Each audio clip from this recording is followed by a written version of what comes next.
iniciamos esta audiencia prevista en el legajo 74.075, caso.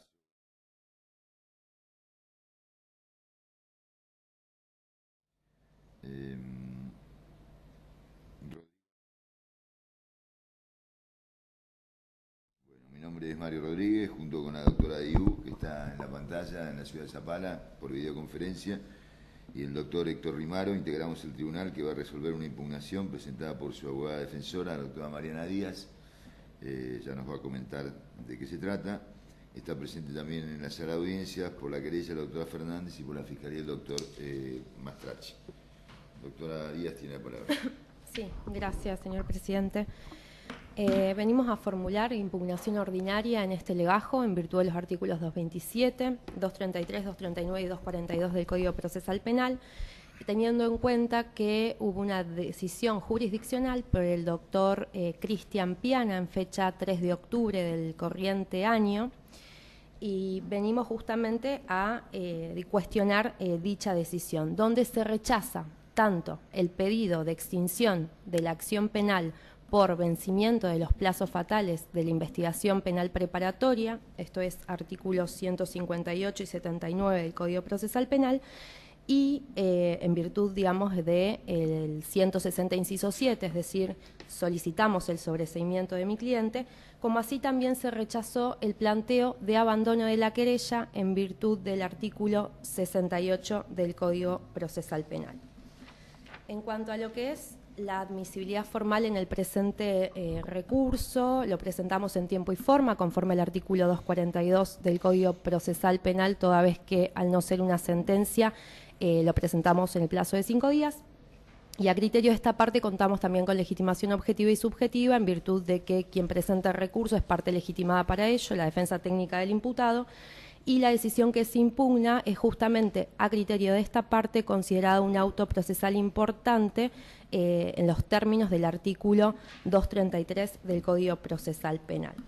En cuanto a los fundamentos de la admisibilidad de este recurso, conforme al artículo 233, como bien lo dije, que establece que son impugnables todos los autos procesales importantes, consideramos que no se establece ninguna limitación a ninguna de las partes del proceso, justamente menos a la defensa, y también consideramos que la consideración, este concepto de auto procesal importante, como bien sabemos, surge de la doctrina de la Corte Interamericana de Derechos Humanos al momento de establecer tanto las características como el propósito del derecho al doble conforme, que está garantizado tanto por el Pacto de San José de Costa Rica como por el Pacto Internacional de Derechos Civiles y Políticos.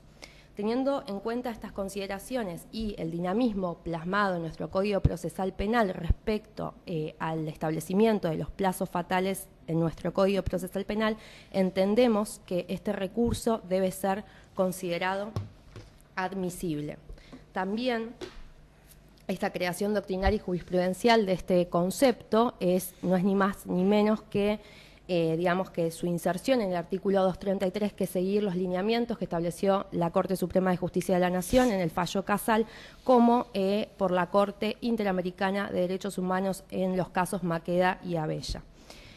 Por otro lado, también entendemos que el artículo 239 de nuestro Código Procesal Penal no establece una legitimación expresa a la defensa. Como bien sabemos, tiene un régimen de legitimación procesal taxativa o de autorización expresa, y no establece una legitimación para la defensa en cuanto para impugnar las resoluciones que se tomen dentro del marco de una audiencia de control de acusación, que esta decisión fue tomada en ese marco.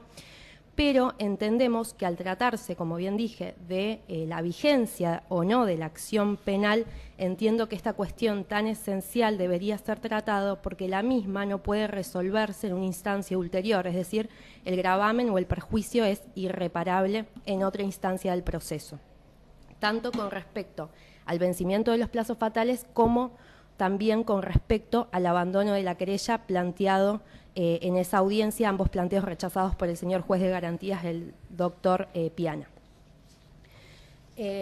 También, lógicamente, esta parte tiene en cuenta todos los antecedentes reiterados del Tribunal de Impugnación en cuanto a la admisibilidad de este recurso cuando se trata de vencimientos de plazos fatales.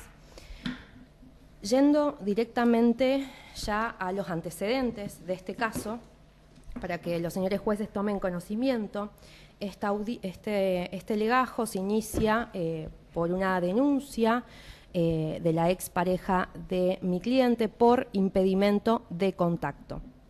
Así se formulan cargos el 29 de mayo del 2017 por el señor fiscal, el doctor Gustavo Mastracchi, y la audiencia de formulación de cargos interviene el doctor Cristian Piana. Ahí se le formulan cargos justamente por impedimento de contacto de hijos menores de padres no convivientes en virtud del artículo 1 de la ley 24.270. Al momento de celebrarse la formulación de cargos, la particularidad que tuvo esta audiencia es que el señor fiscal solicita 2 meses de investigación para la presente causa. La defensa en dicha audiencia no se opuso al plazo de investigación penal preparatoria y el doctor Piana tuvo por formulados los cargos y otorgó 2 meses para la investigación penal preparatoria. Así las cosas, transcurrieron esos 2 meses sin que se presente al momento de su vencimiento un requerimiento de apertura a juicio por parte del Ministerio Público Fiscal ni un requerimiento autónomo por parte de la querellante particular. Tal cual, digamos, lo dispone tanto el artículo 164 y 165 del Código Procesal Penal, venciendo de esta manera el plazo fatal previsto para esta investigación de 2 meses.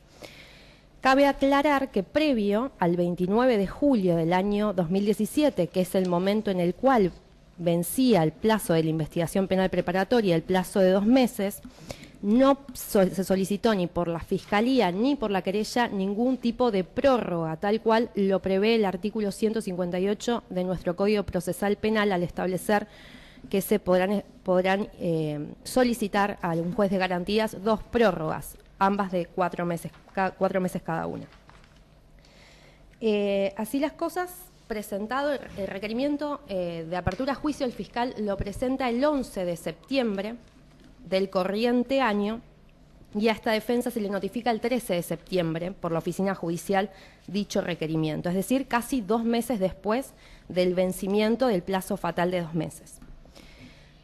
Dicho requerimiento, si bien hace mención en el punto 6, muy escuetamente y textualmente, que la querella diera en un todo a la acusación, no consta ni en el sistema de la oficina judicial ni en el legajo de fiscalía ningún tipo de adhesión a, digamos, ese requerimiento de la fiscalía. Razón por la cual tampoco se notifica esta defensa en virtud del artículo 166, las 2 acusaciones o bien la acusación de la Fiscalía junto con la adhesión de la querella. Esto en cuanto sucintamente los antecedentes de este caso. La resolución que nosotros venimos a atacar, el doctor Piana, ¿qué es lo que entendió? El doctor Piana, al haberse planteado estas 2 cuestiones de vencimiento del plazo fatal y de abandono de la querella, rechaza estos planteos con los siguientes fundamentos.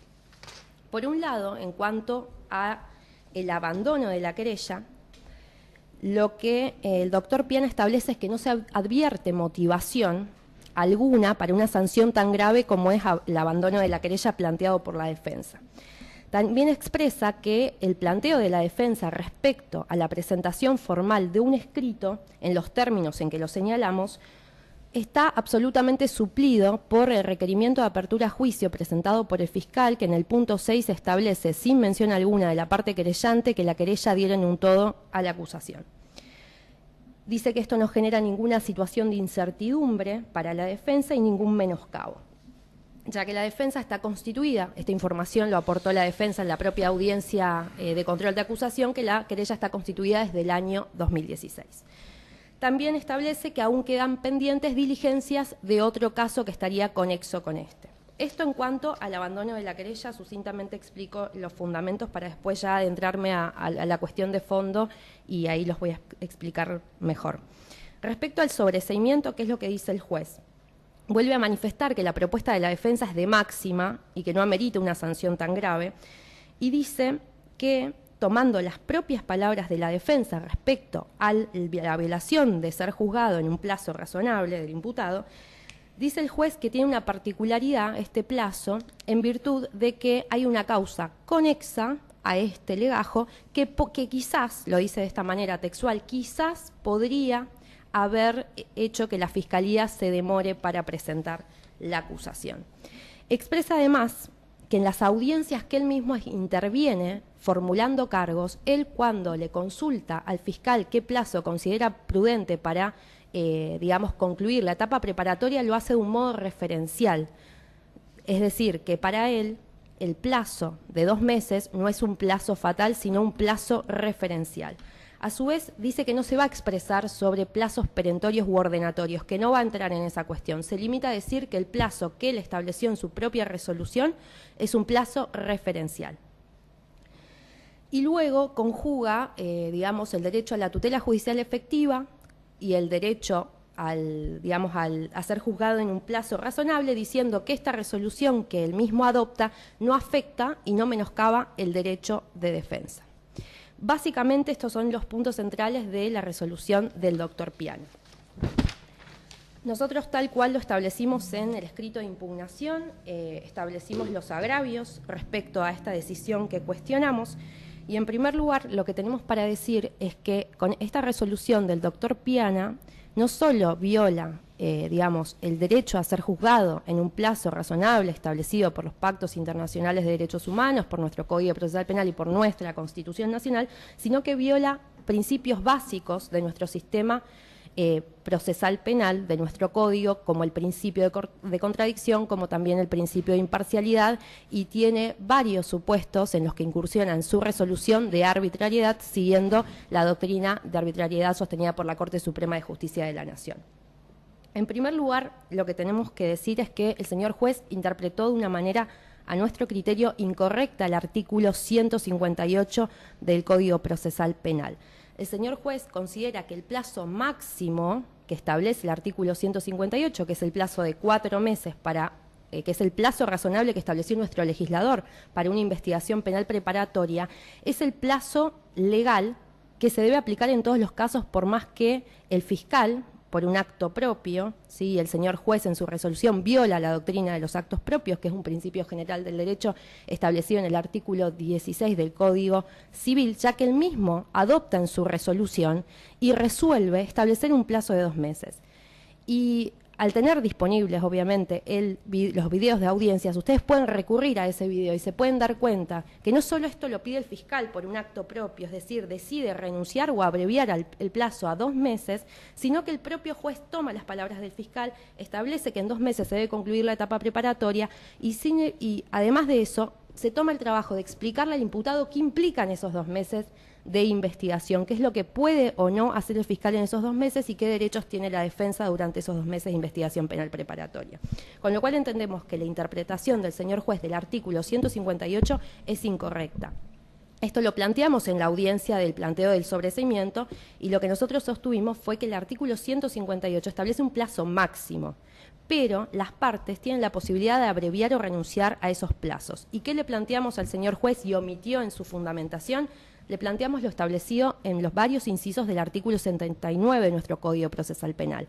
Nosotros sostenemos que el artículo 158 tiene 2 excepciones, que una de ellas es el artículo 79, cuando establece que a la parte a la cual se le fija, se le otorga un plazo, tiene la facultad y tiene el derecho de renunciarlo o abreviarlo. Si ese plazo es conjunto, ambas partes deberán estar de acuerdo. Esto lo establece el artículo 79, creería, inciso 7 o 5 del Código Procesal Penal. Como también el artículo 79 habla de que cuando se establece un plazo en meses debe ser contado por días corridos y que los plazos judiciales y legales ambos son perentorios. En este caso nosotros sostuvimos en la audiencia anterior que la resolución del señor juez adoptando un plazo de 2 meses es un plazo judicial y ese plazo judicial es perentorio. El juez omite en su fundamentación referirse sobre plazos perentorios y ordenatorios. Él mismo lo dice, cuando lo central y lo medular, entendemos, para resolver esta cuestión era justamente expresarse sobre este punto.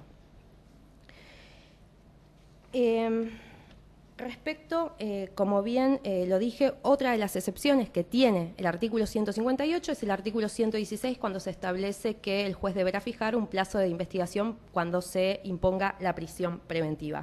Esas son dos excepciones del artículo 158, que esta parte considera que el juez omitió fundamentar teniendo todas las posibilidades de hacerlo. Por otro lado, y ya en cuanto a lo que es el abandono de la querella, que también considero que es importante porque yo entiendo que la querella en esta audiencia no debería expresarse sobre las cuestiones de plazos fatales, porque nosotros hicimos el planteo previo de abandono de la querella en su momento. No nos hizo lugar, digamos, al abandono de la querella, porque entiendo que es importante que, digamos, que también se revise la cuestión del abandono de la querella, porque los actos procesales en nuestro código procesal, que nuestro código es claro, están para cumplirse. Las partes, así como tenemos derechos, tenemos obligaciones. La defensa tiene sus derechos y tiene sus obligaciones. Por ejemplo, tiene 5 días para presentar la prueba al momento que se presente el requerimiento de apertura a juicio. El único acto procesal trascendente en el cual la querella, tiene que cumplir es el momento en que se requiere la apertura a juicio. Este único acto procesal la querella no lo realizó. Esta defensa se tomó el trabajo, como bien les manifesté, de recurrir a todos los espacios donde se podría haber presentado esta adhesión. Y no es una cuestión, como dice el doctor Piana, de rigorismo formal, que la defensa está queriendo formalizar un proceso, retrocediéndonos en el tiempo, sino que es la certeza que tiene el imputado de que otra pata del proceso, es decir, otro acusador, porque la querella no es ni más ni menos que un acusador privado, no es un simple acompañante del fiscal en nuestro Código Procesal Penal, en el espíritu que tuvo el legislador al establecer tantas amplias facultades al querellante, de saber si o no lo va a perseguir o no, lo quiere perseguir o no penalmente. Esta defensa entiende que la querella perdió interés, y ese interés tiene que ver con una causa, y ahí voy a adentrarme en otro de los agravios, que el señor juez resolvió, contradiciendo las constancias de autos, resolvió sin tener conocimiento respecto de una causa que el señor fiscal, a modo de justificación por el vencimiento del plazo fatal, menciona una causa de abuso sexual donde la imputada en esa causa es la denunciante en este hecho y el denunciante es mi asistido. Esa causa se encuentra archivada, porque está pendiente todavía la realización de una cámara Gesell para el hijo menor de mi asistido y de la víctima de este hecho. Obviamente que no causa estado el archivo y nosotros ya estamos trabajando para revisar el mismo y para buscarle una solución, porque lo que necesitamos es materializar la cámara Gesell. Esa causa no tiene absolutamente nada que ver con las cuestiones que se están planteando en esta audiencia ni en la anterior. Son conexas sí porque imputado y víctima cambian de roles y que seguramente en la causa que se le imputa a mi asistido de impedimento de contacto tiene que ver con la denuncia de abuso, pero no tiene absolutamente nada que ver ni con el vencimiento de los plazos ni con las diligencias que se podrían haber tomado en esta investigación. El señor juez dice quizás esto demoró, por ejemplo, en el vencimiento de plazos, a la Fiscalía a poder requerir la apertura a juicio. Dice quizás porque tampoco lo sabe, porque el fiscal tampoco puede explicar que esa causa va a influir o influyó en esta, máxime cuando está archivada. Entonces, en este punto creemos que el fiscal, de un modo elocuente, de alguna manera intentó justificar su negligencia al no presentar en el plazo de 2 meses requerimiento de apertura a juicio como debía hacerlo, pero nada que ver tiene esa causa con esta. También el señor juez justifica el abandono de la querella, la falta de presentación de la adhesión por parte de la querella en este extremo. Ahí sí que yo no encuentro una justificación, mucho menos, ¿qué tiene que ver la falta de presentación de un escrito de adhesión con una causa de abuso sexual? Es decir, ¿qué diligencias estaban pendientes? No tiene nada que ver las medidas investigativas en un legajo con las otras. Por otro lado, y hay que destacar que esta investigación, la denuncia se efectúa hacia mi asistido en agosto del 2016. La querella particular está constituida desde septiembre del 2016. Constituida, formalmente. y admitida, digamos, como querellante. A partir de ahí se realizan una serie de medidas investigativas, digamos, por decirlo de alguna manera, para poder avanzar en la causa para imputar a mi asistido. La última intervención de la querella en el presente legajo es en noviembre del 2016. Luego de noviembre del 2016 a la fecha no hay ningún escrito, ninguna diligencia solicitada ni realizada por la querella particular. ¿Y cuándo fue la última vez que el fiscal tomó medidas? El 25 de noviembre del 2016. Desde el 25 de noviembre del 2016 a la fecha no se hizo ningún acto de investigación. Es decir, que transcurrieron esos 2 meses y más sin realizar ninguna medida que pueda llegar a demorar el requerimiento de apertura a juicio. Con lo cual, y quiero sí ser clara en un aspecto respecto a que la buena fe procesal se presume en estos casos, pero el hecho, y voy a hacer hincapié porque lo de los plazos fatales creo que está claro en cuanto al abandono de la querella, porque entiendo que sería importante que ustedes resuelvan este punto, porque esto da lugar a especulaciones por parte de la defensa. Hay que tener en cuenta que la propia querellante en la audiencia anterior brinda una información y dice que sí presentó un escrito de adhesión el 29 de septiembre en 2 primeras. Tengamos en cuenta que el fiscal presenta el requerimiento de apertura a juicio el 11 de septiembre. Es decir, 29 de septiembre ya el plazo de 5 días que establece el artículo 165 se encontraba vencido. ¿Qué ocurrió en este caso? En este caso ocurrió que el 20 de septiembre del 2016 esta parte se presenta en Fiscalía para averiguar dónde estaba el escrito de adhesión de la parte querellante. No existía escrito de adhesión, el fiscal me dijo que no había. Casualidad o no, al día siguiente, 21 de septiembre, se notifica a la querella formalmente por parte del fiscal para que adhiera a la acusación. Entonces, no son especulaciones porque esta parte no confía en la buena fe procesal de la Fiscalía, sino que han ocurrido situaciones que tienden a que hagamos especulaciones. Si esto se hubiese hecho como corresponde, se hubiese presentado el escrito en término, nosotros tendríamos la certeza y no se conculcarían de esta manera los derechos del imputado. Entendemos que la resolución del doctor Piana tomada de esta manera viola el derecho a ser juzgado en un plazo razonable establecido para esta investigación particular, como también el haber rechazado el abandono de la querella. El señor juez dice que no hay un menoscabo para la defensa. Sí hay un menoscabo para la defensa tener o no más de un acusador y encima no saberlo, digamos, y que no se le notifique de las acusaciones practicadas por la querella.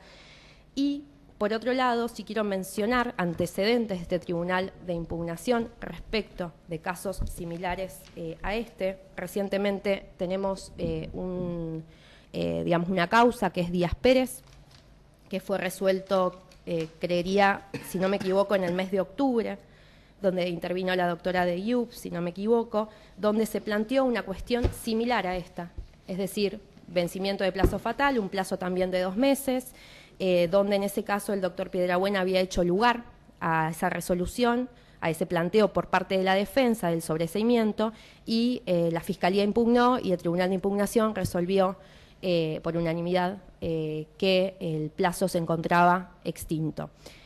También hay otros antecedentes, como el caso Urquiza, donde también, con intervención, si no me equivoco, también de la doctora Martini, el doctor Sbilin, también se resolvió de la misma manera. Y un antecedente más, que creo que es el legajo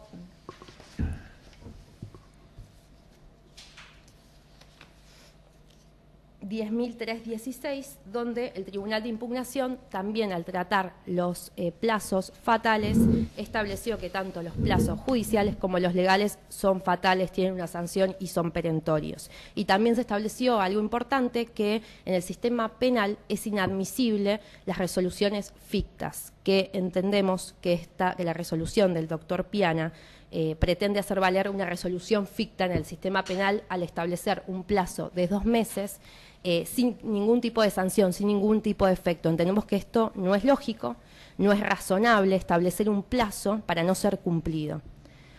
Con lo cual, por todo lo expuesto, lo que nosotros vamos a solicitarles, señores jueces, es que se declare la extinción de la acción penal y, consecuentemente, el sobreseimiento del imputado por vencimiento del plazo fatal de la etapa preparatoria, y también vamos a solicitar que se resuelva a favor del planteo sobre el abandono de la querella, revocando la decisión así del señor juez de garantías, el doctor Piana. Nada más, gracias. ¿Quién va a hablar? Gracias, señoría.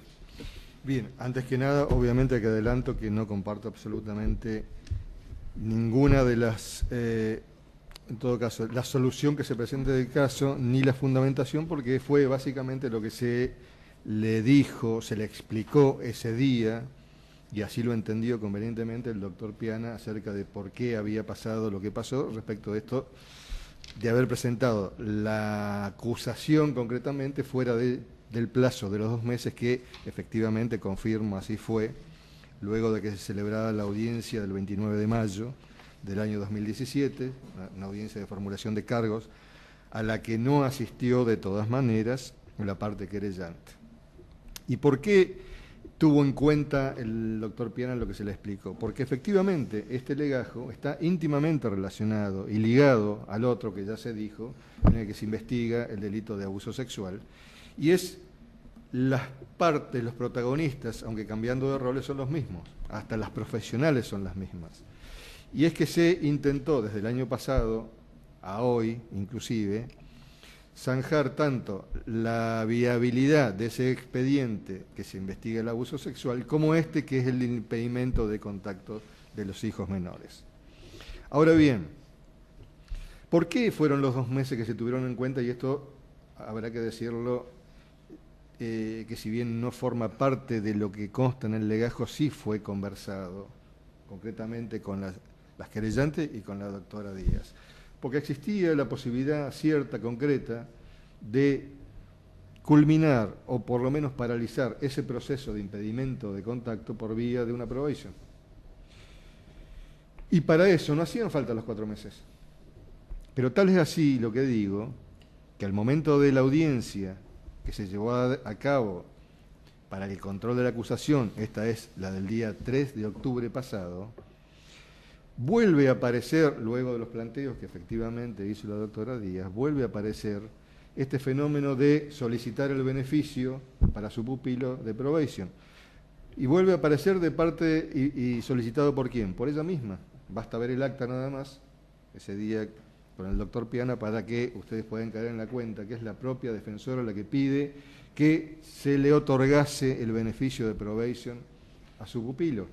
¿Y por qué no lo pudimos hacer ese día? Porque yo no tenía actualizado a ese momento los informes de reincidencia, lo cual sí obtuve después, y conforme el compromiso que surgió de esa misma audiencia, es que vuelvo yo mismo a solicitar, yo me hice cargo de solicitar la audiencia para una probation, conforme se había hablado y conforme quedó establecido y documentado en esa audiencia.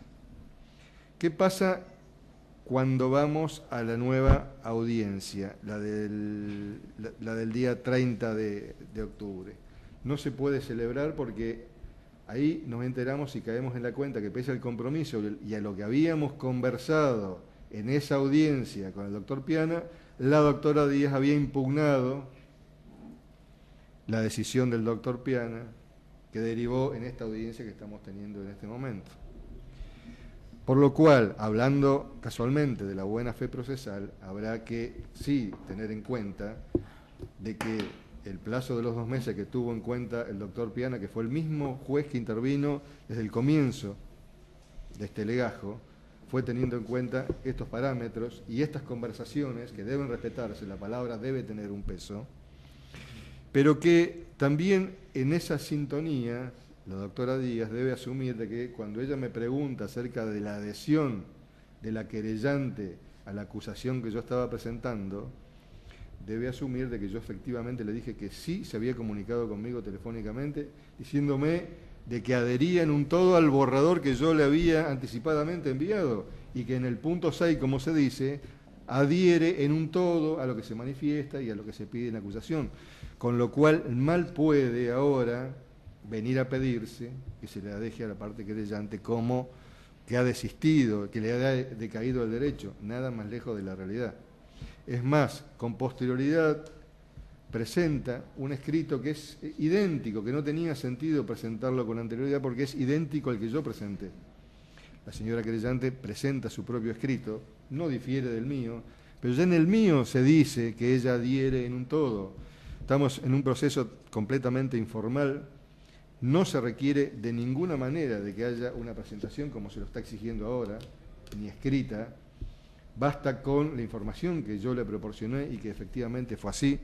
Yo hablé en varias ocasiones con la doctora, haciéndole saber del proyecto que yo tenía de acusación, estuvieron de acuerdo, lo presenté y así quedó manifestado, con lo cual la posición de ellas resulta que no es la que ahora se pretende desde la defensa.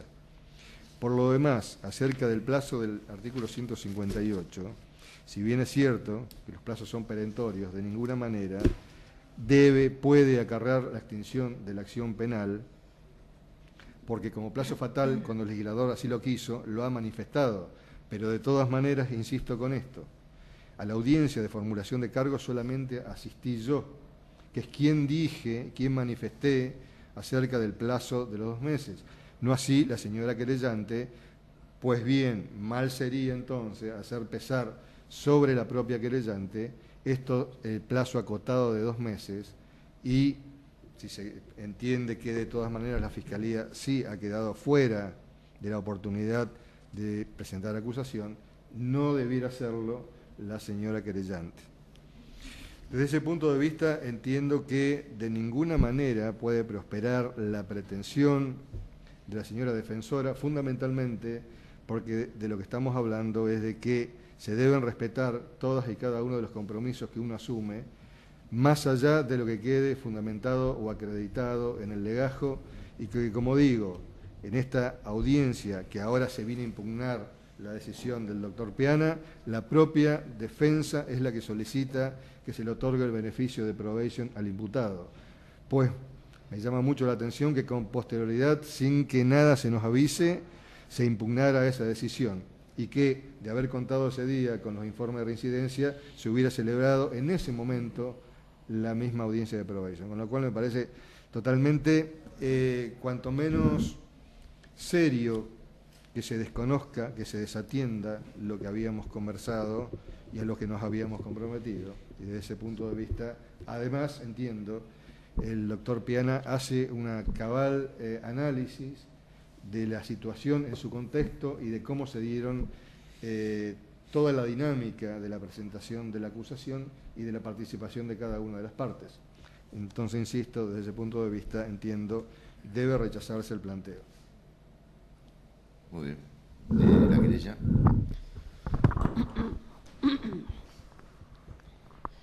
Sí, bueno, yo acuerdo que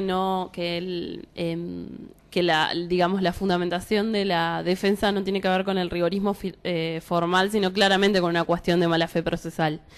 Y esto lo digo primero para aclarar que más allá de las conversaciones previas existentes con las fiscalías, que efectivamente existieron, en pos de unificar los criterios de acusación, ni más ni menos que eso, esta parte tal cual lo mencioné yo misma en la audiencia.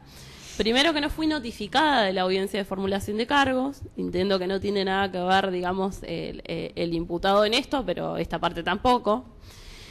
Y asimismo fui notificada, más allá de estas conversaciones previas, insisto, fui notificada formalmente del pedido de control de acusación por parte de la Fiscalía en fecha 21 de septiembre del corriente año.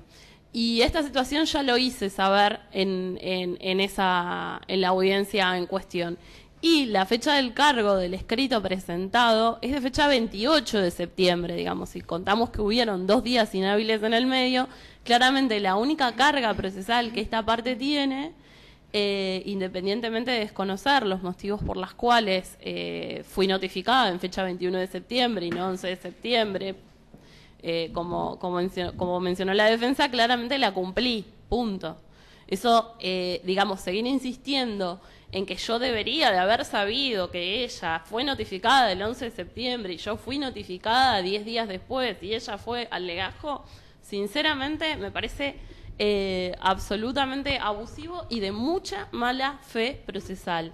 Insisto, yo puse a disposición, digamos, los registros, inclusive en la misma audiencia, de las fechas de notificaciones formales. Y esta es el 21 de septiembre. Cualquier otra queja no debería de hacer, digamos, de dirigirse hacia la querella en particular, y mucho menos pretender que la ascensión pese sobre esta parte cuando de última no hubo una falta de parte nuestra. Digo, insisto, la fecha de notificación fehaciente fue el 21 de septiembre, 5 días hábiles después, en fecha 28 de septiembre a las 10 horas, porque primero dijo 29, después cuando vi el cargo que era 28, lo corregí in situ, en la misma audiencia, presenté en tiempo y forma el escrito de acusación. Claramente, porque yo sí, digamos, respeto los acuerdos alcanzados, por más de que yo, por ejemplo, que quería, digamos, apostaba a una calificación un poco más alta, claramente respetando los acuerdos que habíamos arribado con la Fiscalía, en idéntica y absolutamente idéntica posición con respecto a lo referido a la Fiscalía. Más allá de esto, que insisto, ya lo dije, digamos, en la audiencia del 3 de octubre, y por lo menos esta parte nunca ha tenido mala fe procesal para con la defensa, como para sostener que de repente existía algún tipo de complot o que realmente estaba mintiendo, por ejemplo, respecto de la fecha de notificación, algo perfectamente verificable por sistema y que de hecho yo en la audiencia lo puse a disposición desde mi propia casilla de notificación electrónica.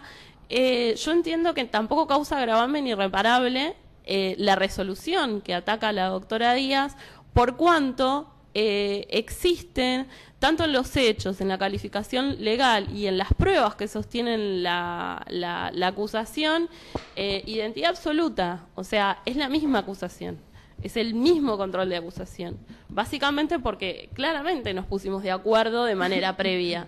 Y eso me parece que no, al contrario, no resta un proceso, sino que precisamente le otorga mínimo más claridad, digamos, la posibilidad de arribar a un acuerdo previamente y después volcarlo. Me parece que no tiene absolutamente nada de malo y en todo caso, insisto, no causa un gravamen irreparable porque por cuanto, digamos, ante la eventualidad de un juicio sería acusado por los mismos hechos, con la misma calificación y sostenidos por las mismas pruebas. Esto lo digo, digamos, no obstante sostener que mi presentación fue absolutamente en tiempo y en forma.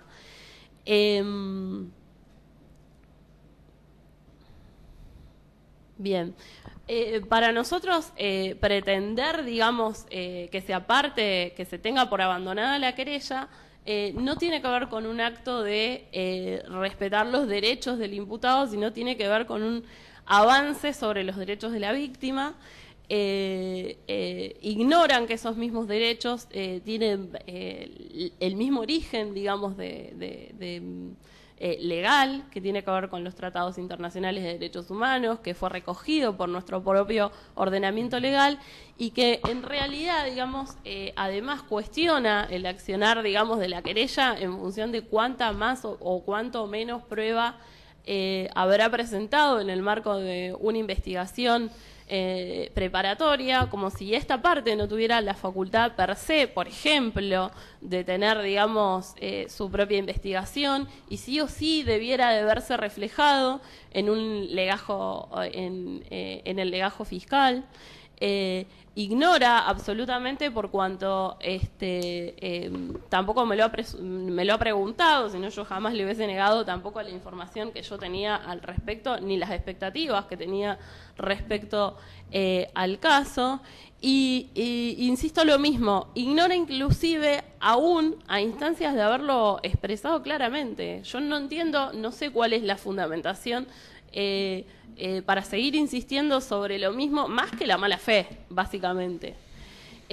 Más allá de todo esto y en subsidio, digo, creo que la Corte Suprema de Justicia de la Nación ha sido clarísima también en el caso Santillán respecto del rol de la querella en los procesos, sobre todo acusatorios, en los cuales inclusive se ha llegado al caso de admitir la participación en los juicios acusatorios cuando por alguna razón, digamos, atendible o, digamos, por alguna conducta de los abogados de la querella, digamos que en realidad lo único que hacemos es representar los derechos de una víctima, pero nosotros no somos las víctimas, sino que somos una parte técnica, un asesor técnico, hayan quedado afuera la posibilidad de participar inclusive en juicio, quedando negado únicamente el derecho a acusar, digamos.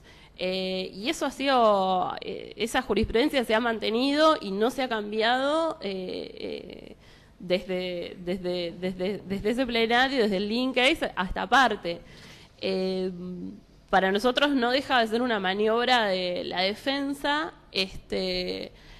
intentar dejar sin derechos a una parte cuando realmente, sinceramente, no tiene ningún perjuicio real.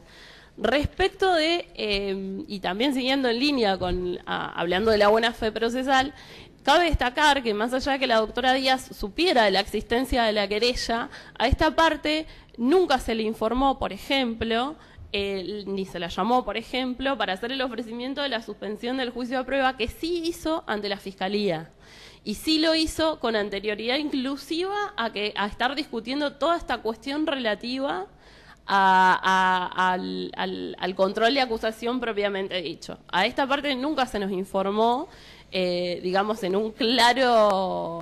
una clara demostración del ninguneo constante que intenta tener sobre la parte querellante. Sí tomamos conocimiento de la solicitud, digamos, o de la posibilidad de la solicitud de la suspensión del juicio de prueba a partir del fiscal, no a partir de la parte de la defensa. Por otro lado, yo considero que los únicos plazos perentorios establecidos, digamos, por el Código Procesal son los referidos a los artículos 87 y 158, sí, que tiene que ver con los 3 años totales de la investigación penal y con los 4 meses establecidos como vencimiento fatal para la investigación en cualquier legajo, independientemente de la complejidad que exista o no, existiendo también jurisprudencia vasta respecto de la perentoriedad de esos dos casos. Por todas esas razones, primeramente, si hubiese sido, digamos, por esta parte, yo creo que el recurso, este tipo de recurso ordinario, debería de ser considerado inadmisible respecto de lo que tiene que ver con el abandono de la querella. Pero bueno, como ya pasó la instancia, solicito el rechazo de los dos planteos. Primero, el rechazo del abandono de la querella, por las razones que ya expresé, y en segunda instancia, el rechazo del pedido de sobreseimiento en fundamento a la extinción de la acción penal por el vencimiento del plazo de la etapa preparatoria. La defensa tiene última palabra. Sí, gracias, señor juez. Simplemente voy a ser breve, algunas cuestiones las voy a omitir. Respecto a que hay... Disculpe.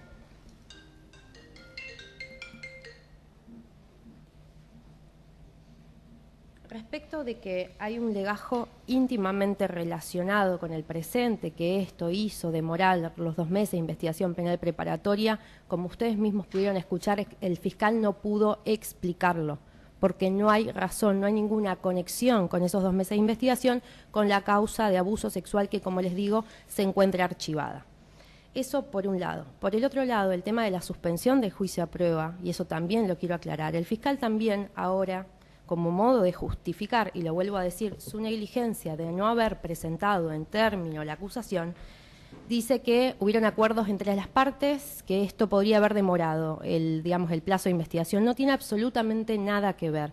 La suspensión del juicio a prueba ya se había charlado en eso sí le asiste razón a las partes acusadoras, previo a todos estos planteos, previos al momento de control de acusación, porque es un derecho del imputado solicitarla o no, y no implica ningún reconocimiento de responsabilidad, y es decisión del imputado someterse a juicio o no, o solicitar una suspensión de juicio a prueba, se plantea en la audiencia pertinente y, digamos, y ahí se termina esta cuestión. Yo en ningún momento, y esto ya sí porque esto ya es al hartazgo, digamos, en la audiencia anterior que intervino el doctor Ravizoli, el señor fiscal pretendió que concretemos la suspensión del juicio a prueba, que quedó frustrada a raíz de mi planteo sobre la extinción de la acción penal. Y ahí sí, lo voy a decir, están diciendo que, bueno, hacer valer los derechos del imputado es mala fe ahora en este proceso. Mala fe es mentir en las audiencias. Mala fe es haber dicho que esta defensa se había comprometido a desistir de un recurso de impugnación si se le otorgaba la probation. Yo entiendo que la suspensión de juicio a prueba es un derecho del imputado, el fiscal la quiera otorgar o no. Esta parte tiene la posibilidad de pedirla y no es así de que uno no cumple su palabra, porque yo en ningún momento me comprometí a desistir de un recurso de impugnación totalmente válido y en el cual tengo convicción de lo que estoy planteando por una suspensión de juicio a prueba. Entonces, esto me parece que es erróneo en este sentido y no es así. Respecto a la formulación de cargos, y eso sí quiero hacer hincapié más detalladamente, la querella ahora dice que la formulación de cargos no fue notificada. A mí no me consta que la formulación de cargos no haya sido notificada. Sé que no asistió y que apareció en el control de acusación. Más allá de eso, y ahí sí por una cuestión de buena fe procesal, la querella dice en la audiencia anterior, al doctor Piana, que no fue notificada de la formulación de cargos. Y ustedes pueden recurrir a esa audiencia donde la querellante particular dice que más allá de que no fue notificada, ella siempre estuvo al tanto del plazo de la investigación y de la formulación de cargos efectuada. Es decir, que ella siempre estuvo al tanto de que se establecieron 2 meses para la investigación y cuándo vencía dicha causa. Y respecto, ya por último, respecto al escrito de adhesión, insisto, más allá que ambos, acusador particular y acusador público, hicieron las presentaciones de manera totalmente extemporánea, posterior al 29 de julio, cuando esto vencía, el 11 de septiembre se presenta la acusación. A partir de allí, la querella tenía 5 días para adherir o presentar su requerimiento autónomo. No lo hizo. El 20 de septiembre esta parte, y consta en el legajo, y el fiscal lo sabe, con mi firma de puño y letra y la fecha, el 20 de septiembre me presenté en Fiscalía a averiguar si había algún escrito de adhesión. No lo había. El 21 de septiembre, yo me entero en la audiencia anterior, el fiscal notifica fehacientemente, como debería haberlo hecho el 11, en realidad el 29 a nuestro criterio, pero el 11 de septiembre debería haberla notificado y no lo hizo. Si fue informal, si fue por teléfono, esta parte no tiene ningún inconveniente, pero nosotros necesitamos certeza para no hacer este tipo de especulaciones. Necesitamos certeza de que la parte acusadora particular adhirió o no a la acusación. Por todo lo dicho y salvando estas cuestiones menores, sostenemos que el doctor Piana, más allá que es incorrecta la interpretación que hace de la ley, no aplicando la ley, sino transgiversando el contenido de la ley para justificar esta decisión, entendemos que realiza omisiones importantes, como bien se los dije, básicamente a no expresarse del artículo 79 del Código Procesal Penal, fundándolo simplemente en el plazo genérico del 158, estableciendo que ese es el único plazo legal y perentorio. Nada más, gracias. ¿Alguna presión? Sí, doctor. No sé si en algún momento perdí el audio, sí que le quería preguntar a las partes, específicamente la fecha de la audiencia de formulación, ¿de cuándo se formulaban los cargos puntualmente? ¿Qué día fue? 29 de mayo de este año. En esa audiencia de formulación de cargos, ¿es que se planteó el término de la investigación en 2 meses? Sí, exacto. ¿Y los fundamentos del fiscal por las razones por las cuales pretendieron estos 2 meses, cuáles fueron, doctor? El fiscal manifestó que hay una causa conexa a la presente donde se invierten los roles imputado-denunciante, en donde mi asistido está como denunciante y la víctima de este hecho como imputada en una causa de abuso sexual. Y lo que esta parte planteó es que el fiscal ni acá ni en la audiencia anterior puede explicar cuál es la relación entre esos 2 legajos. Y también sí, perdón, doctora, pero al fiscal le pregunto puntualmente, ¿por qué razón acotó el término de la investigación en 2 meses en la audiencia? Sí, simplemente el señor juez le pregunta en la audiencia al fiscal qué plazo consideraba razonable para concluir la investigación penal preparatoria y el fiscal dijo de 2 meses, incluso dijo podría acotarse a menos antes de la feria, porque el 29 de julio vencía esta investigación, pero sin embargo, dijo el fiscal, voy a pedir el plazo de 2 meses y así lo decretó el juez y también el juez le dio explicaciones al imputado de lo que implicaba ese plazo de 2 meses. Consta todo en el audio de la audiencia el 29 de mayo. Bien, o sea, esos 2 meses fueron en función de la petición expresa del fiscal. Una pregunta de la querella solamente. ¿Formalmente adhiere la querella? ¿En qué fecha adhiere a la acusación de la fiscalía?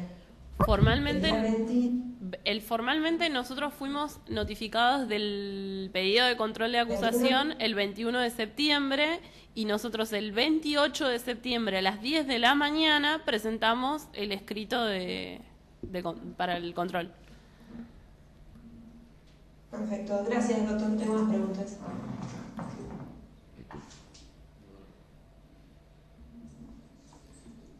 Pero una pregunta,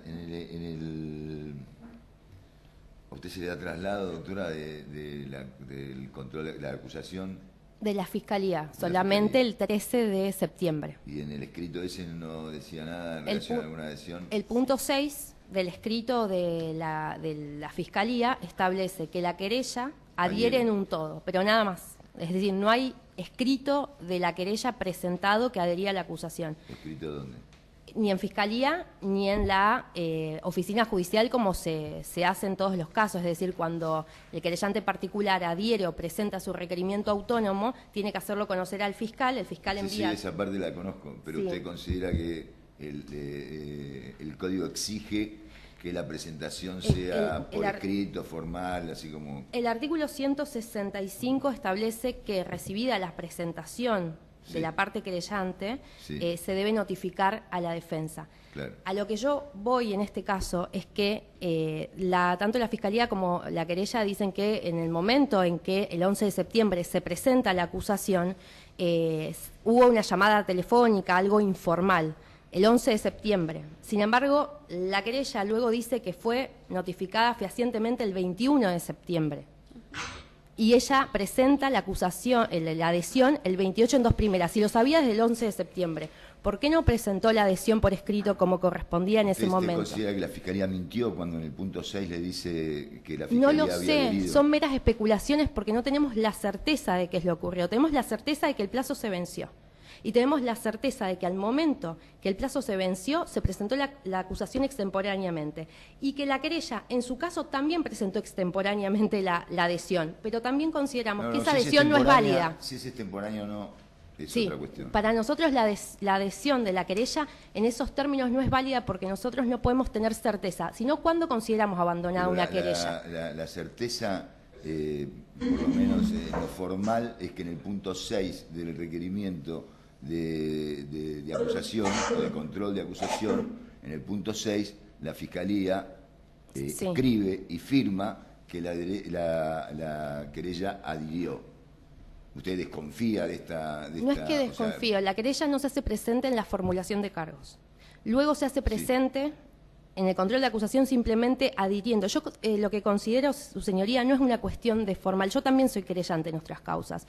Yo entiendo que la querella tiene las mismas obligaciones que el fiscal en cuanto a los actos trascendentes del proceso, como es un control de acusación. No es solamente un escrito por una cuestión formal. Es el hecho cierto de que a la misma se haya acordado de que no se le venció el plazo y que no es que el fiscal presentó un escrito haciendo que la querella adhiera. A ver, ¿por qué tengo esta especulación? Porque el 20 de septiembre, que está mi firma, y me presenté en Fiscalía, al otro día el fiscal notificó a la querella.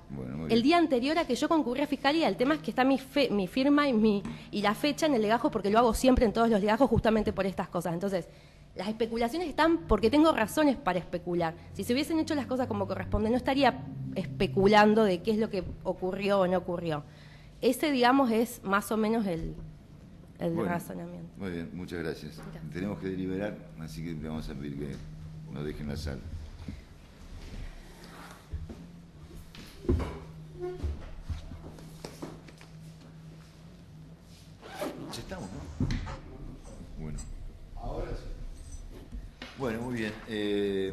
luego de esta deliberación hemos llegado a una decisión.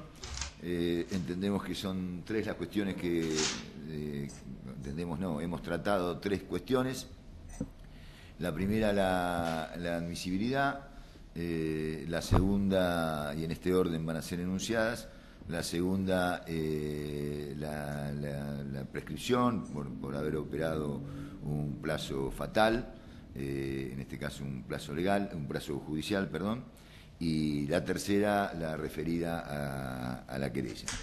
Es decir, básicamente la suerte de la querella en relación a si ha abandonado la querella o no ha abandonado la querella el proceso, o básicamente si puede, digamos, continuar justamente la querella en forma autónoma. Respecto de las tres cuestiones, dos de la primera y la tercera, la decisión es por unanimidad, y respecto de la segunda, por mayoría. En relación a la primera cuestión, es decir, la admisibilidad, salvo algunas excepciones, el Tribunal de Impugnación, digamos, pese a decisiones que obviamente todos conocemos, o la opinión de parte del Tribunal Superior de Justicia, de diferentes integraciones de la Sala Penal del Tribunal Superior de Justicia, sobre todo el más, digamos, concreto fue una queja, si estaba cartulada, queja del defensor Gustavo Vitale, donde el Tribunal Superior de Justicia considera que el pedido de sobreseimiento, aún por cuestiones relativas a la extinción aún por cuestiones relativas digamos, a la extinción de la acción, sea por plazo fatal o por prescripción, directamente, no debía ser declarado admisible. Pese a eso, todavía el Tribunal de Impugnación mantiene el criterio de que, tratándose de una cuestión relativa a la extinción de la acción, merece una importancia tal, y es tan relevante, yo he citado incluso hasta casos del absurdo, de plantear que la muerte del imputado, bueno, la muerte de la acción, la extinción de la acción, al menos merece un doble conforme, una revisión y una apertura, o superar el tamiz de la admisibilidad a instancias de una impugnación ordinaria. La única excepción que yo he hecho, digo para no quedar digamos, tomando decisiones diferentes, fue justamente en un caso muy reciente, el caso que no era admisible porque en ese caso concreto todavía no había finalizado el juicio.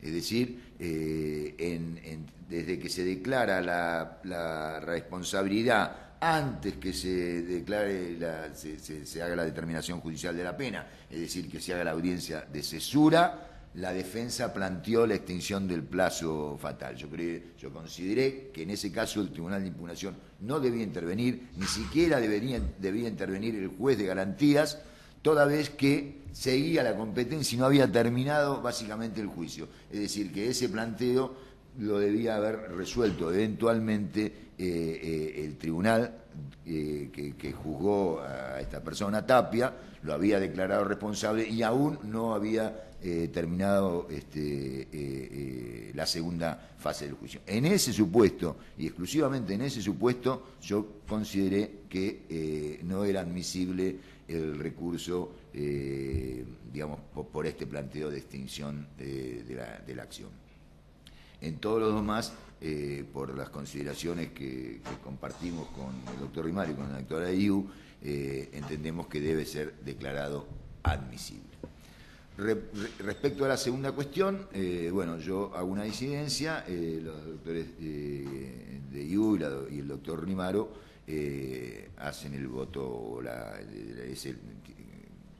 han expresado la disidencia y lo van a expresar ahora, por supuesto, los votos de la mayoría. En este sentido, yo comparto las referencias que ha hecho sobre todo la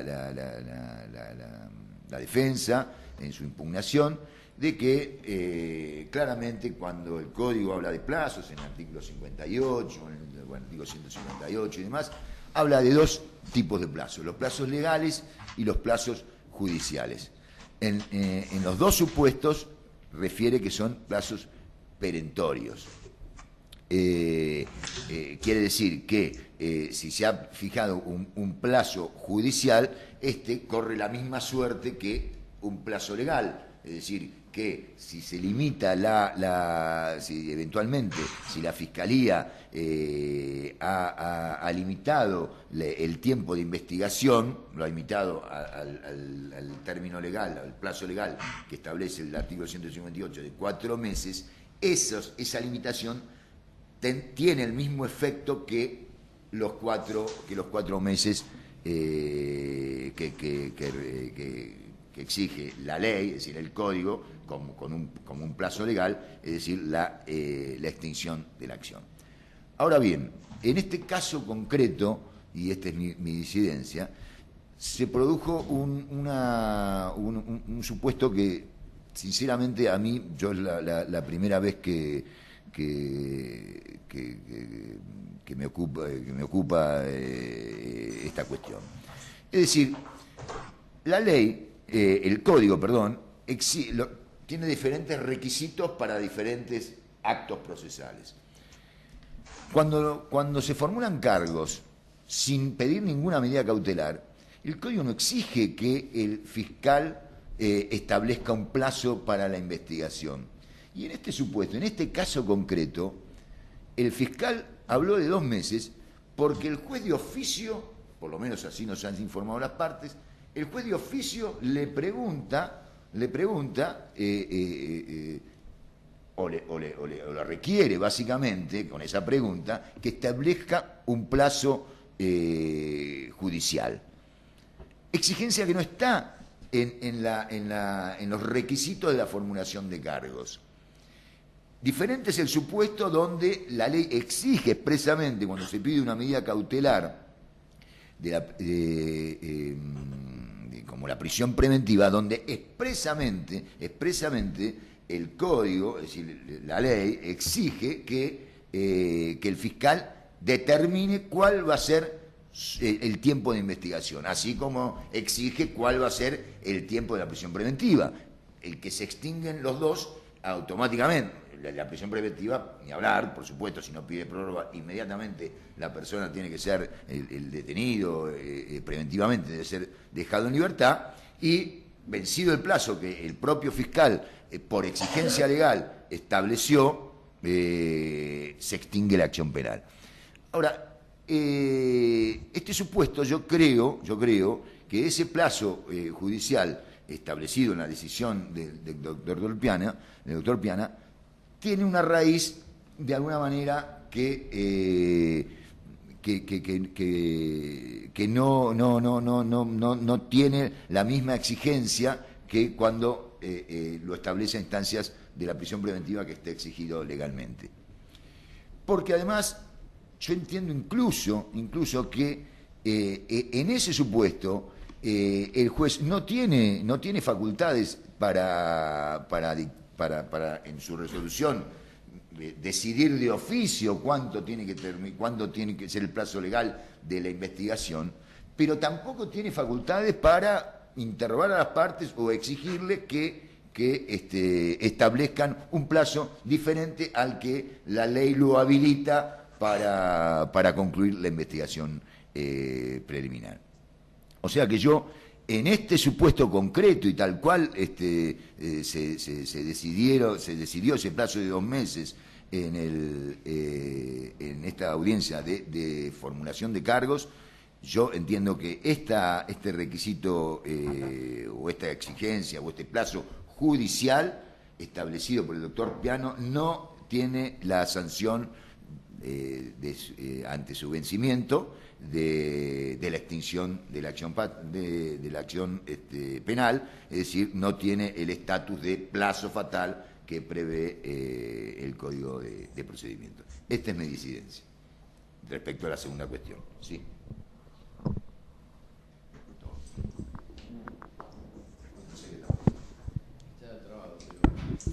problema. No hay problema, porque creo que llegamos.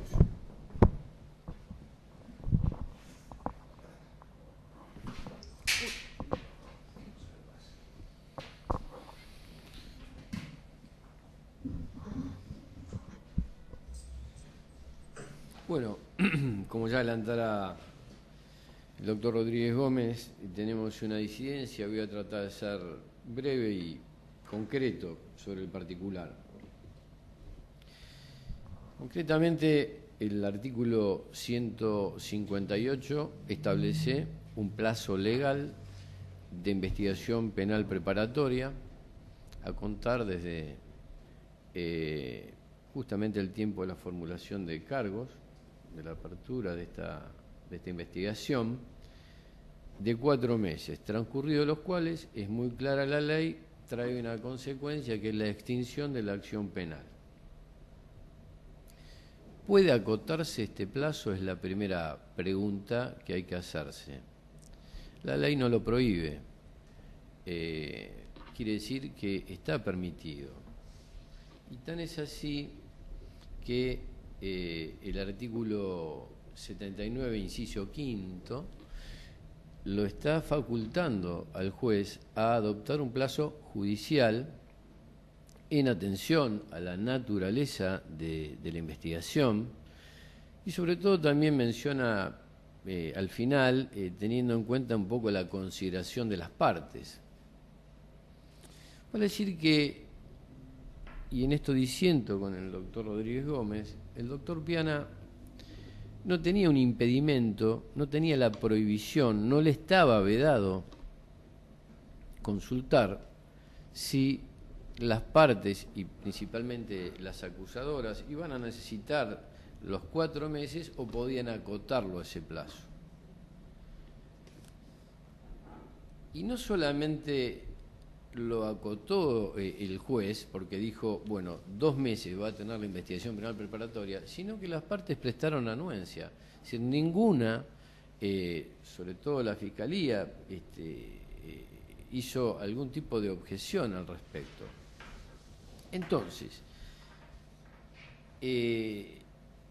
¿hay amparo legal? Sí, hay amparo legal para este acotamiento del plazo de los 4 meses, lo da el artículo 79, en apoyatura en su inciso quinto. Y el mismo artículo 79, en su inciso primero, habla que tanto los plazos legales como los judiciales son perentorios. Entonces, analizándolo armónicamente con el 158, vale decir que esos 2 meses transcurridos van a traer la consecuencia de la extinción de la acción penal como estaba prevista para los 4 meses, sino que sentido tiene prácticamente acotar esos 4 meses a la mitad en este caso, si no vamos a tener ningún tipo de consecuencia. Más allá de esto, se invoca para de alguna manera evitar esta consecuencia que hay una causa conexa que está íntimamente ligada, pero en realidad no advierto y no se ha explicado por qué esto implicaba la extensión de ese plazo de 2 meses. Y en todo caso, y en esto le doy razón a la defensa, debió pedirse una prórroga oportuna para decir, bueno, no nos alcanza este plazo de 2 meses porque tenemos que traer a colación, considerar todas las circunstancias emergentes de esta investigación paralela. Y no se lo ha hecho. Y también se nos trae a colación toda una tramitación de suspensión de juicio a prueba en función de tratativas que se estaban haciendo. No desmerezco que esto haya sido así, pero una cosa no quita la otra. Es decir, desde mi punto de vista, existían 2 meses para culminar esta investigación preparatoria. Entonces, dentro de esos 2 meses se podría haber presentado el pedido de suspensión de juicio a prueba. Y si vencían los 2 meses, debió presentarse, si así lo consideraban las acusadoras, la Fiscalía en particular, el requerimiento de apertura a juicio, sin perjuicio lo cual, después, en el marco de la audiencia de control de acusación, en el 168, podría haberse optado por esta salida alternativa de resolución de conflicto como la suspensión de juicio a prueba. De modo tal, por estas consideraciones dadas, interpreto que este plazo legal de 4 meses quedó legalmente, porque lo permite la ley, reducido al plazo de 2 y convertido en un plazo judicial que tiene consecuencias. Si no, insisto, ¿qué sentido tiene esta reducción del plazo? Insisto, admitida sin ningún tipo de objeción de las partes. Por tal razón, interpreto, o por estas razones dadas, que existe razón a la defensa y estamos en un supuesto de aplicación de la sanción que el legislador prevé en el artículo 168 cuando se extingue la etapa de investigación preparatoria y por lo tanto es procedente la extinción de la acción penal en este caso. Esos son mis fundamentos. Bien. Si bien es cierto que no hubo cuestionamientos en relación a la admisibilidad específicamente, no hubo disidencias, tratándose esta de un rechazo de una petición de sobreseimiento en el marco de la audiencia de control de acusación, de por sí lo establecido por el artículo 172 establece que es irrecurrible, pero la defensa lo encuadró en las previsiones del artículo 233, entendiendo que se trataba de un auto procesal importante.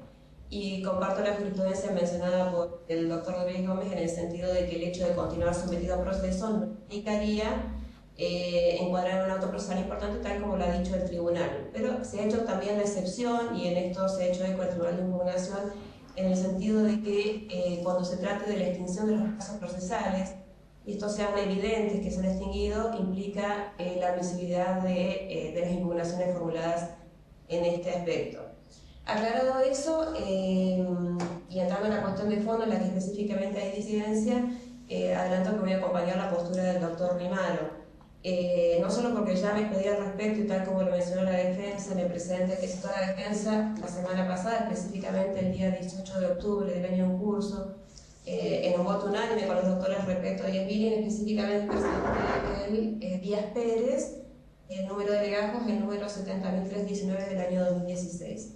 En el que se plantea una cuestión similar. En este caso, pacto respetuoso realizado por el doctor Gómez, que el juez oficiosamente le requirió, le exigió a la Fiscalía una estimación, un acotamiento de los plazos. Simplemente el juez peticionó en función al término que iba a tomar la Fiscalía pudo haber dicho que iba a tomar el término total del artículo 158, que son 4 meses, pero optó por convenir un plazo, específicamente un plazo menor de 2 meses, y en este caso hace esta razón a la defensa que ese plazo es el plazo judicial establecido en el artículo 79, inciso quinto. Por esa razón, no entiendo que existiera por parte del juez una presión hacia la Fiscalía o la acusación en este caso para estipular un plazo.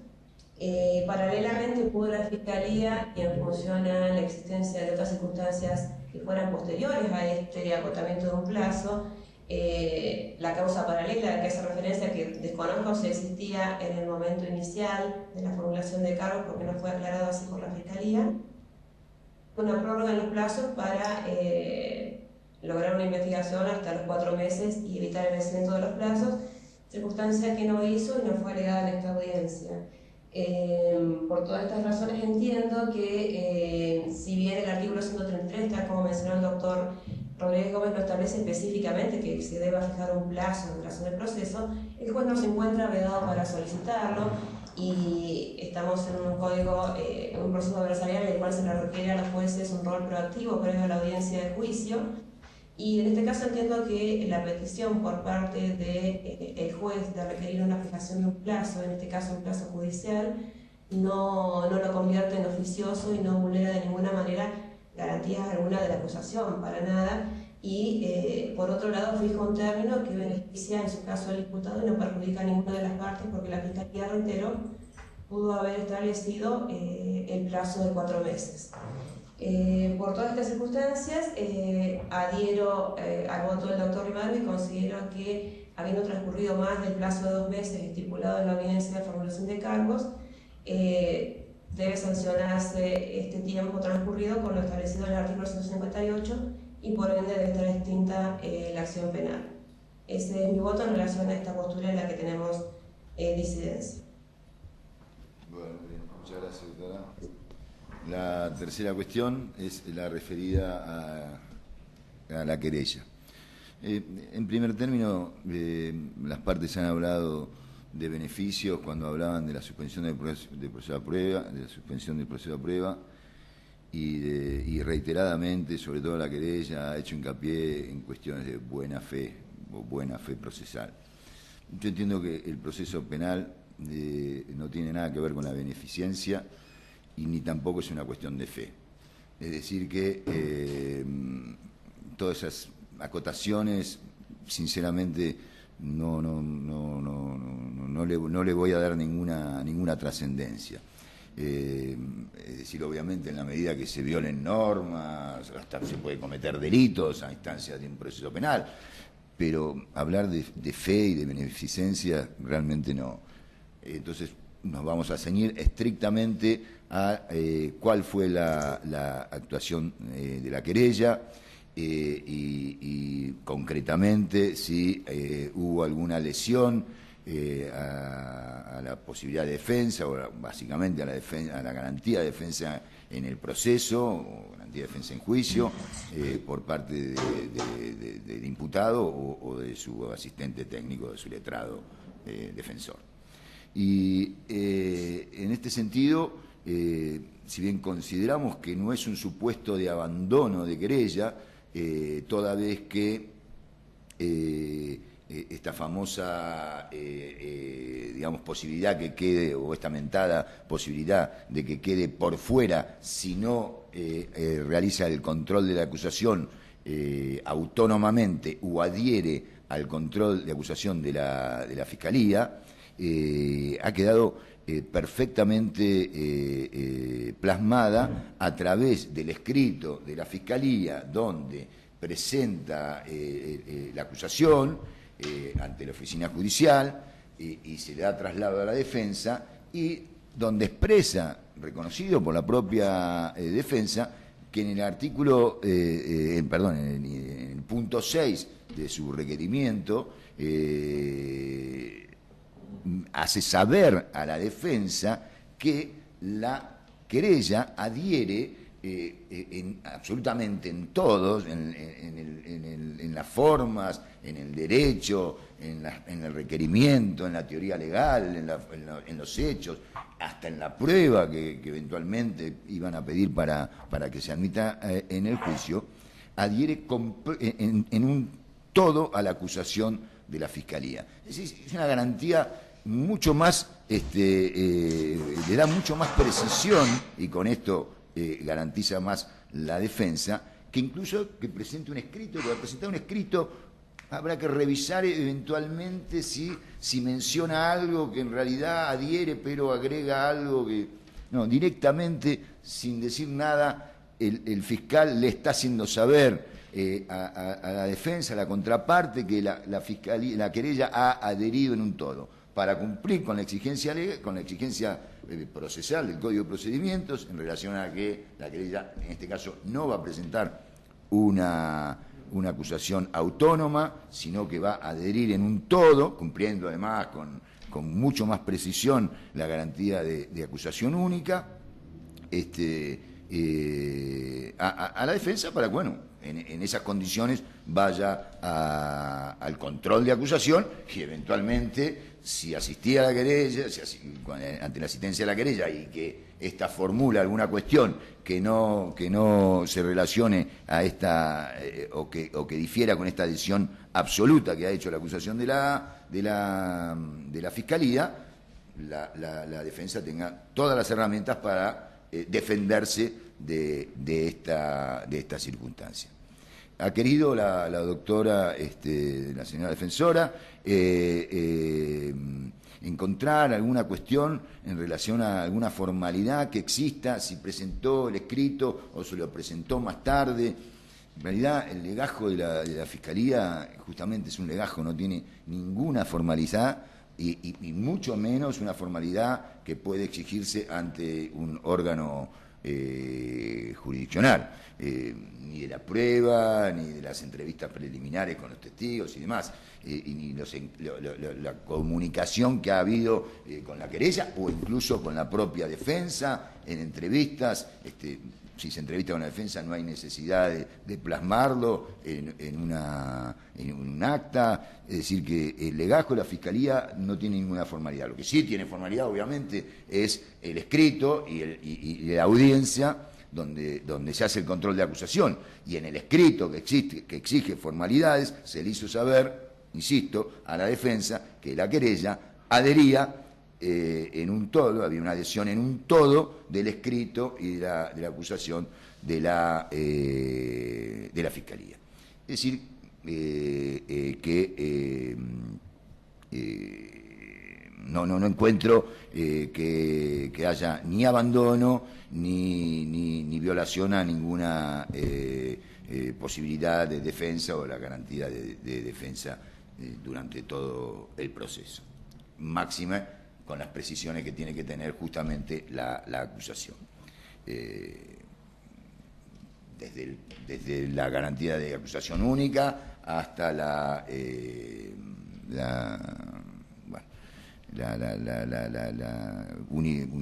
unidad que tiene que tener la acusación durante todo el proceso.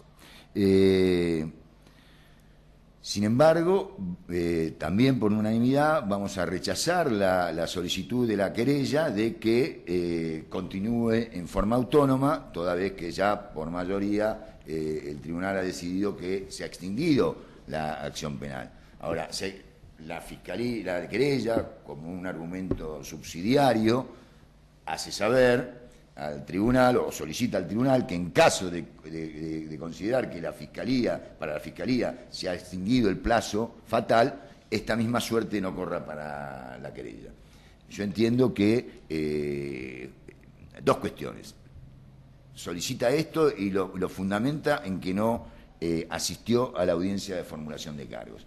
Bueno, en la audiencia de formulación de cargos, si bien obviamente tiene derecho a asistir, no tiene ninguna posibilidad de hacer ninguna mención a nada, ni a la formulación, ni a los cargos, ni a la prueba en que se sostienen esos cargos, porque hasta ese momento, conforme interpretación del Tribunal Superior de Justicia de la legislación procesal neuquina, en el caso Barreiro, tiene que ser absolutamente adhesiva.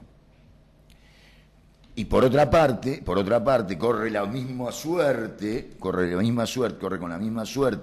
que la Fiscalía durante todo el proceso, al haber en el acto donde sí se exige que haga alguna manifestación, al menos de adhesión, al adherir al escrito de formulación de control de acusación de la Fiscalía. Es decir, si hubiese eventualmente postulado un escrito autónomo donde se apartaba al menos de las cuestiones temporales y de extinción de la acción, bueno, podría eventualmente haber sido revisado o no, pero en este supuesto no tenemos ninguna duda de que la suerte de la Fiscalía de todo el proceso, en este caso en relación a la extinción de la acción penal, corre en el mismo sentido para la acusación particular o para la querella. ¿Quiere agregar algo, doctora Ayú? ¿Quiere agregar algo? Bueno. Dos palabras para ser bien concreto. Si la formulación de cargo fue el día 29 de mayo, el plazo previsto fueron 2 meses. Es decir, el vencimiento del plazo fue el 29 de julio. Evidentemente, la presentación de requerimiento de apertura a juicio por la Fiscalía ya era extemporánea y estaba extinta la acción. Por lo tanto, la adhesión que la querella hace al requerimiento de la Fiscalía no puede correr otra suerte que la misma Fiscalía. Nada más que eso. Doctores, ¿puedo hacer simplemente una mención a que fue notificada la víctima? No, ya está, doctor. Muy bien. Muchas gracias, Pero igual, está notificada. Sí, pero para aclarar eso. tendríamos que volver a deliberar sobre esta cuestión. No, pero está para que quede bueno, grabado. eventualmente, ante un recurso extraordinario, podrá plantearlo, por supuesto. Pero no es un dato que ha tenido el tribunal para tomar esta decisión. Yendo a la parte resolutiva, el tribunal resuelve. Por mayoría, declara admisible el recurso presentado por la defensa. Por unanimidad, declarar admisible el recurso presentado por la defensa. Por mayoría, declarar extinguida la acción penal en relación al señor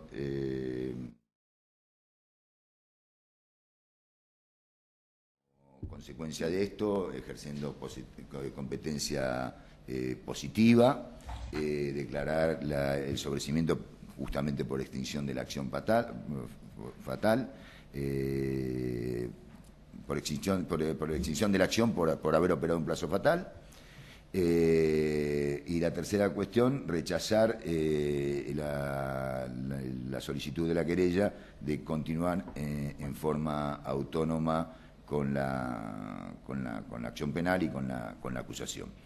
Y cuarta cuestión, sin costas. Nada más.